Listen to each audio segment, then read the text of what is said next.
చిత్తూరు జిల్లా రామానాయుడుపల్లిలో ముఖ్యమంత్రి చంద్రబాబు పర్యటన. కొందరు లబ్ధిదారుల ఇళ్లకు వెళ్లి స్వయంగా పెన్షన్లు అందించిన సీఎం. మునికృష్ణయ్య ఆడబిడ్డల చదువు కోసం 2 లక్షలు డిపాజిట్ చేస్తామని హామీ.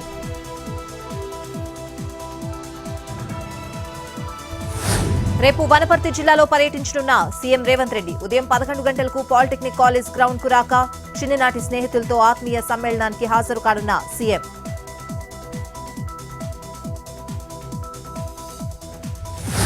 చీరాలలో లబ్ధిదారులకు పెన్షన్ సొమ్ము అందజేసిన ఎంపీ తేనేటి కృష్ణప్రసాద్. కూటమి అధికారంలోకి రాగానే పెన్షన్ సొమ్ము ఒకేసారి 1000 పెంచిందన్న ఎంపీ. వైసీపీ హయాంలో 1000 పెరగడానికి 5 ఏళ్లు పట్టిందని విమర్శలు.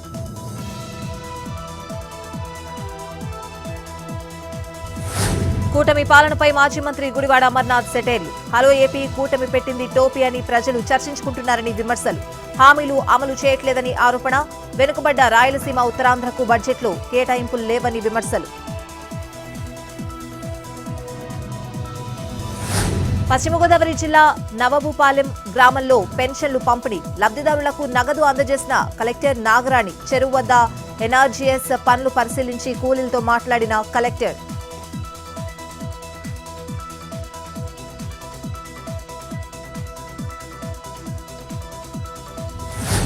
పోసాని కృష్ణమురళిపై ఏపీ వ్యాప్తంగా 14 కేసులు నమోదు. అదుపులోకి తీసుకోవడానికి పోటీ పడుతున్న పలు జిల్లాల పోలీసులు.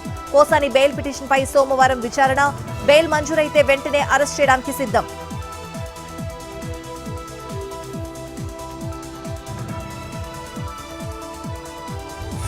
పార్వతీపురం కలెక్టరేట్ వద్ద సిపిఎం ఆందోళన. బడ్జెట్ కేటాయింపులో జిల్లాకు అన్యాయం జరిగిందని నిరసన. 400 కోట్ల ప్రతిపాదనలకు 47 కోట్లు మంజూరు చేశారని ఆగ్రహం. జిల్లాకు 10,000 కోట్లు కేటాయించాలని డిమాండ్.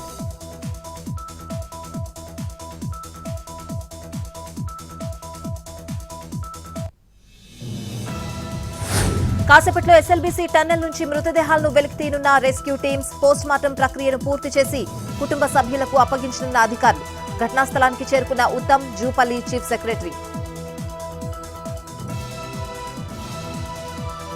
మెదక్ జిల్లా ఘనపూర్ ప్రాజెక్టు వద్ద ప్రమాదం. పోతంశెట్టిపల్లి శివారు 2వ బ్రిడ్జి వద్ద మంజీరా నదిలో మునిగి 2 మృతి. మృతదేహాలు మెదక్ ప్రభుత్వ హాస్పిటల్కి తరలింపు.